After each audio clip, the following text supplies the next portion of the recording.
मित्रांनो, कंबाईनसाठी अर्थशास्त्रातील महत्त्वाचा टॉपिक म्हणजे अर्थसंकल्प. अर्थसंकल्प म्हणजे सरकारकडे जमा होणारा पैसा आणि सरकारकडून खर्च होणारा पैसा यांची पुढील वर्षासाठी जी अंदाजित आकडेवारी जाहीर केली जाते, तिला अर्थसंकल्प असे म्हणतात. यानुसार अर्थसंकल्पाचे 3 प्रकार पडतात.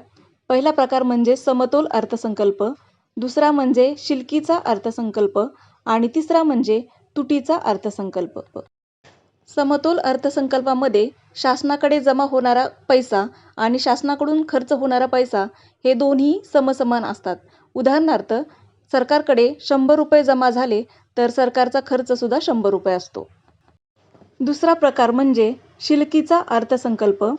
यामध्ये सरकारकडे जमा झालेला पैसा जास्त असतो आणि सरकारचा खर्च कमी असतो, त्यामुळे सरकारकडे काही रक्कम शिल्लक राहते.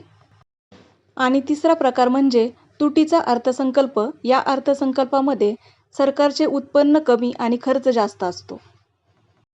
अशाच नवनवीन व्हिडिओसाठी चॅनलला नक्की सबस्क्राईब करा.